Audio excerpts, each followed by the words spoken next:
அனைவருக்கும் வணக்கம். நீ யாரையும் திரும்பி பார்க்காதே, உலகம் உன்னை ஒரு நாள் திரும்பி பார்க்கும்.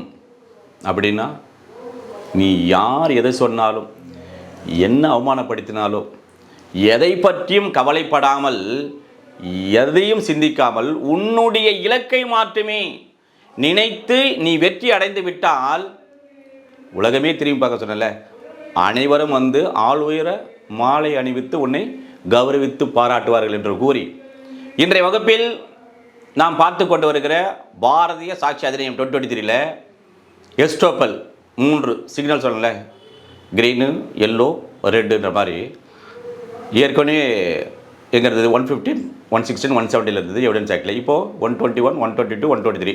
இப்போ 121, 122 பார்த்துட்டு இப்போ 123 பார்க்க போகிறோம். 120 என்ன டிக்ளரேஷன் ஆக்ட் ஒமிஷனை பார்த்தோம், அதை மறுக்க முடியாதுன்னு.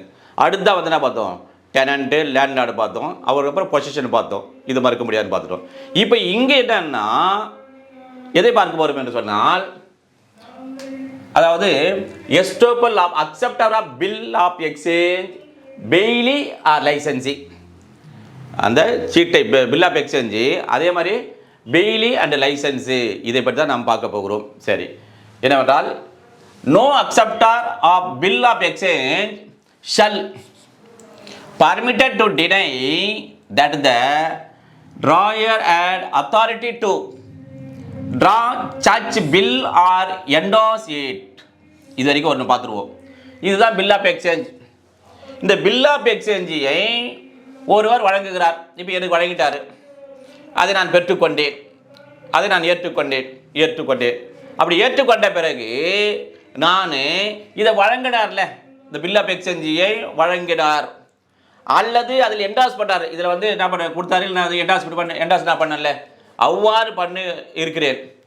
பிறகு இவர் என்ன பண்ணுறாரு, அதை அக்செப்ட் பண்ணார்ல, நான் தான் ஒத்துக்கொண்டல, நான் மறுபடியும் இல்லை, அவர் வந்து டாப் பண்ணுவதற்கான அதிகாரம் அவருக்கு இல்லை என்றோ, அல்லது அவ்வாறு இந்த பில் ஆஃப் எக்ஸ்சேஞ்சில் என்டாஸ் மேற்குறிப்பு இடுவதற்கான அதிகாரம் இல்லை என்றோ டினை மறுப்பதில் கூடாது, ஷல்தான் மறுத்தல் கூடாது என்று சொல்கிறது ஒன்று. அடுத்து பார்த்தீங்கன்னா நார் ஷல் பெய்லி ஆர் லைசன்சி, இது ஒரு பார்ட்டு.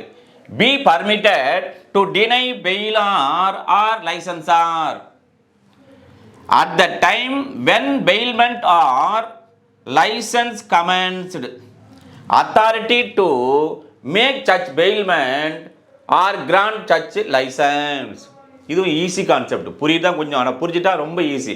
படவெழுத பார்த்தா நம்ம ஈஸியாக புரியும். இப்போ பாருங்கள், இவர் பெயில் யார், ஒப்படை பெறுநர். எப்பவுமே டபுள் இ வந்து தேர்ட் பர்சன் ஆகிடும். இவர் பெறுநர். அப்போது பெயில் யார், இவர் தான் வழங்குனர், அதாவது ஒப்படை வழங்குனர். இப்போ இவர் இந்த பெயிலுக்கு வழங்கியிருக்கிறார். வழங்குகின்ற போது அதே போன்று இங்கே யார், லைசன்சி உரிமை பெறுநர், லைசன்சார் உரிமை வழங்குனர். இவர் வழங்கிறார், பெற்றுக்கொண்டார். இப்போ இவங்கவே இவர் வந்து பெற்றுக்கொண்டார்கள், வழங்கியிருக்காங்க ரெண்டு பேரும்.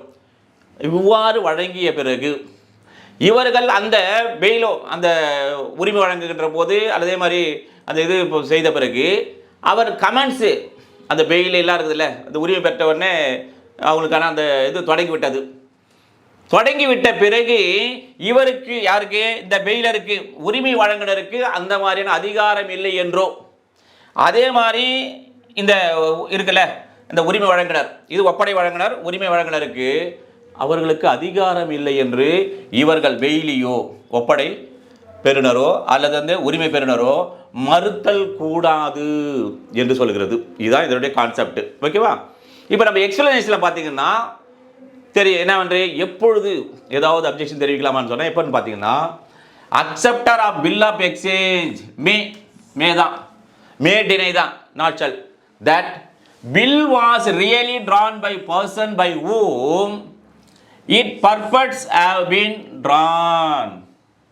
என்ன சொல்றாரு, அதாவது பில் ஆஃப் எக்ஸ்சேஞ்ச் கொடுத்துருக்காங்க, ஆனால் அது இவர் தான் கொடுத்திருக்கிறார் என்று உத்தேசமாக தெரிகின்ற போது, ஆனால் யாருக்கு, acceptor of bill of exchange தான் தெரியுது, கண்டிப்பாக யார் உண்மையிலே எழுத்தார், இவரால் எழுதப்படவில்லை, யார் எழுத்தாரணுமோ அவரால் இது எழுதப்படவில்லை என்று தெரிகின்ற போது அப்பொழுது என்ன பண்ணலாம், அதை மெய்ப்பிக்கலாம், அதை மறுக்கலாம் என்று சொல்கிறது.